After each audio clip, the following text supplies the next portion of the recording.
Coming up tonight on Fifth Third Business Beat, as many companies tighten their belts, this one is expanding and forecasting big gains.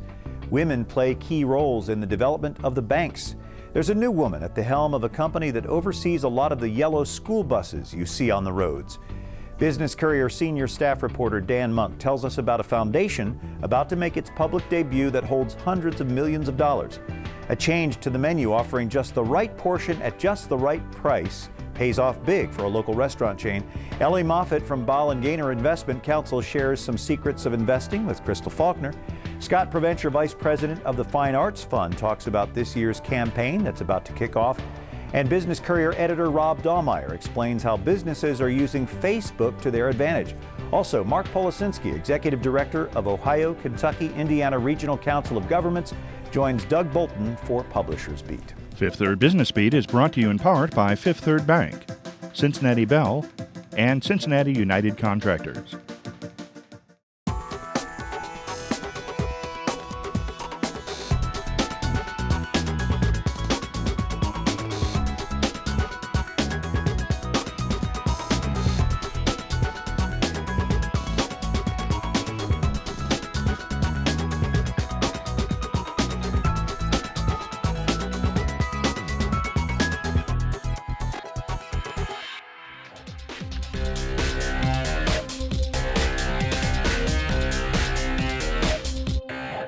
Hello, I'm Brian Patrick, and welcome to Fifth Third Business Beat for Friday, February 6, 2009.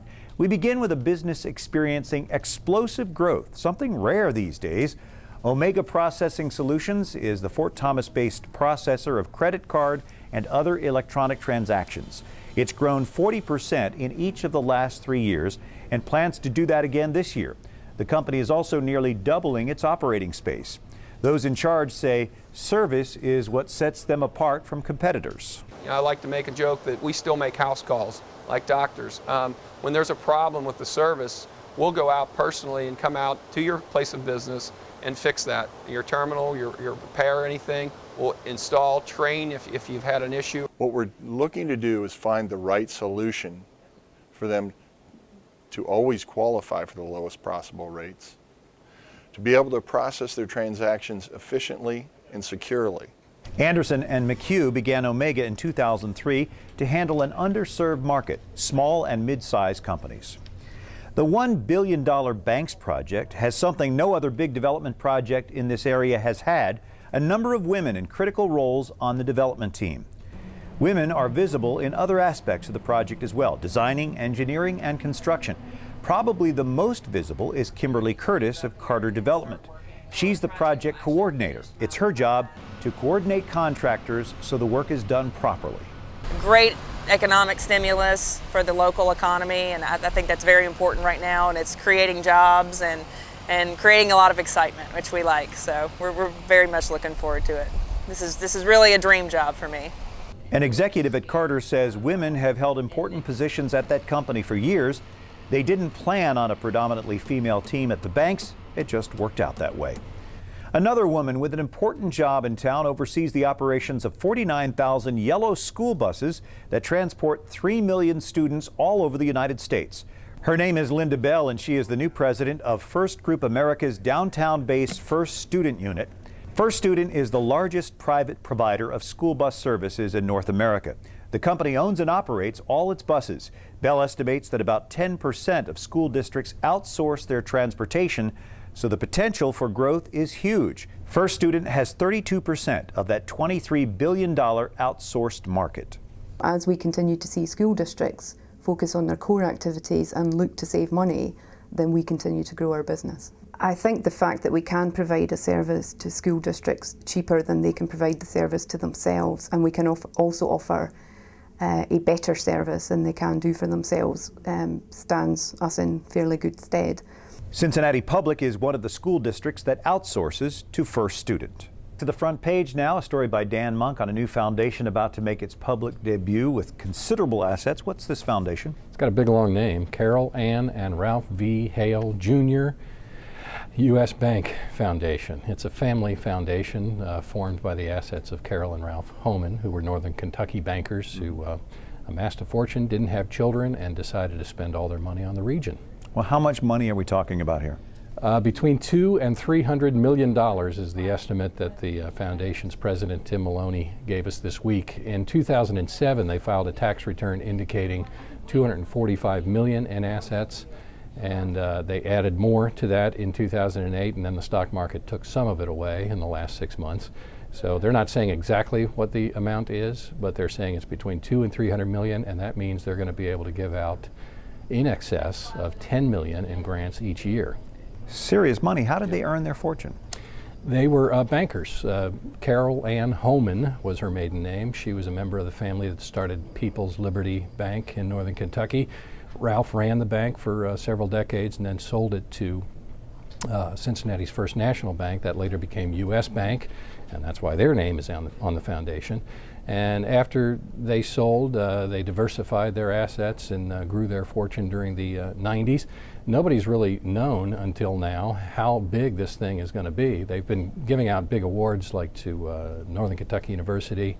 They invested $6 million in a capital campaign for St. Elizabeth Medical Center. So the local philanthropic community has been aware that there's a big player out there, but nobody's really known how big until now. Is there a strategy in place for this distribution?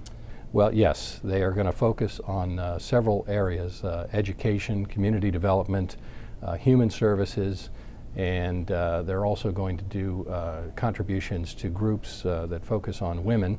So some of the big award recipients so far have included the YWCA and the Red Cross. They gave $3 million to the Red Cross new Disaster Operations Center that's planned in Norwood.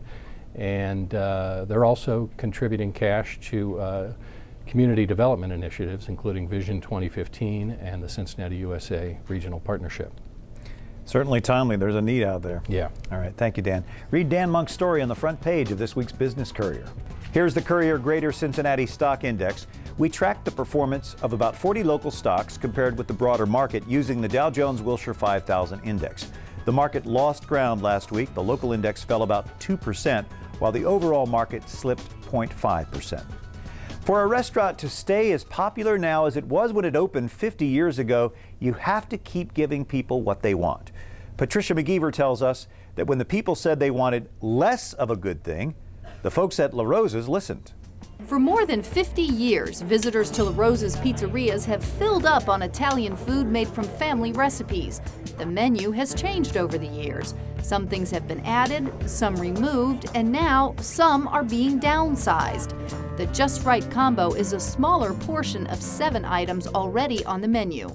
I like it. I think it's a really good idea. And although they're smaller portions, they're very satisfying. The Just Right combo was permanently added to the menu last spring after several months of testing it on customers.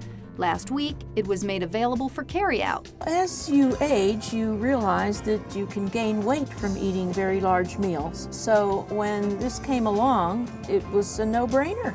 The La Rosas say the change was customer-driven. Italian food and our family recipes, it's abundant food.